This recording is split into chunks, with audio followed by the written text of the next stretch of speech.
Kabi-kabilang birada ang pinakawala ni Senador Miriam Defensor Santiago laban kay Senador Juan Ponce Enrile sa kanyang privilege speech kahapon. Tila kanya-kanya na ngang labasan ng baho ang mga opisyal at ayon sa eksperto, sinasalamin nito ang kakulangan ng transparency at accountability sa mga matataas na opisyal ng bayan. Balitang hatid ni Ivan Mayrina. He eats his own words for breakfast. My attacker is the icon of shameless lying.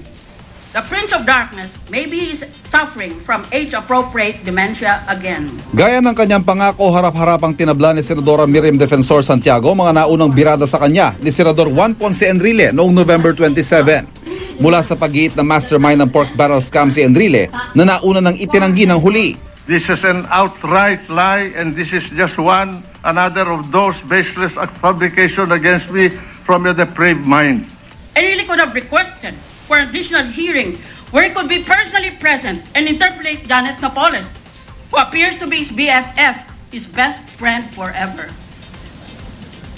But he chooses to keep away and to keep silent because he's immobilized by fear and humiliation. Nagsanga-sanga na mga akusasyon ni Santiago. Nariyang hari raw si Enrile ng smuggling empire dahil sa umano'y talamak na katiwalian sa Cagayan Economic Zone Authority kung saan kamag-anak daw ni Enrile ang CEO. Bakit tayo magbabayad? Kapamagitan ating voice para kumita itong smuggler na ito. Aba, ang galing. Global gambling lord na siya ngayon. Hanggang sa mga umano'y kasalanan ni Enrile dahil sa papel niya bilang dating defense minister noong martial law. The man is an incorrigible liar and criminal, as brought out by the litany of his crimes against the Filipino people. Pati ang dating napaulat na problema ng mag-asawang Enrile, inungkat din ni Santiago. Cristina was reported as saying, quote, in the Chicago Tribune, quote, that she no longer could tolerate his chasing after other women, including domestic helpers, cooks, and assistants. For emphasis, he's chasing after other women, including domestic helpers, cooks, and assistants. Walang pinapatawad ito.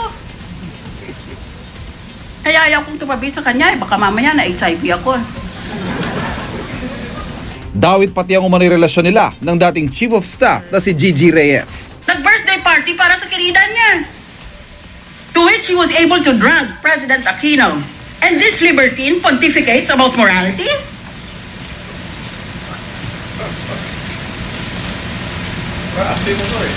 Psychopathic, hypersexualized, social, serial womanizer. Idinawit na rin ni Santiago si dating Senador Ping Lacson na tinawag niyang attack dog ni Enrile. Nagtago yan eh. At many believe that Enrile provided safe haven in Cagayan to Lacson. Habang naglilitanya si Santiago, si Enrile hindi nagpasinda at naglaro lang ng Bejeweled sa kanyang tablet. Bagong talumpati, sinabi niyang hindi nasasagutin sa plenaryo akusasyon ni Santiago, pero di rin siya nakatiis.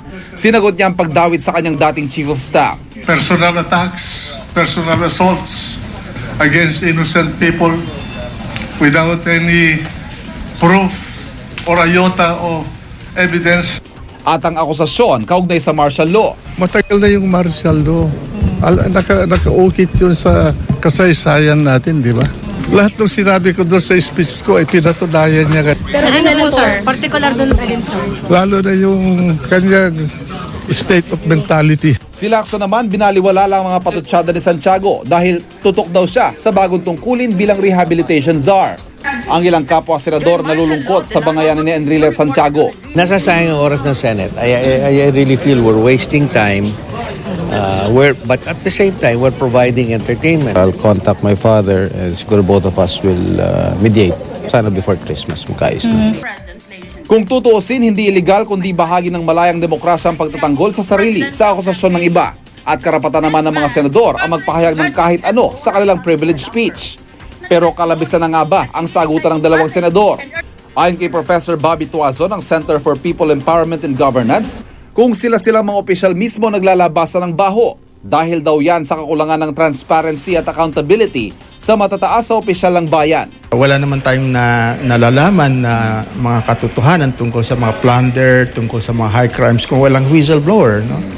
So in effect, kinuha ni Senator Miriam yung ganitong klaseng forum, no, para isiwalat, no, what she thought was the truth. No? Medyo nakakalungkot na kailang umabot pa sa ganitong antas ng discourse. No? Ang milyong-milyong Pilipinong tuloy lang ang buhay sa gitna ng bangayan.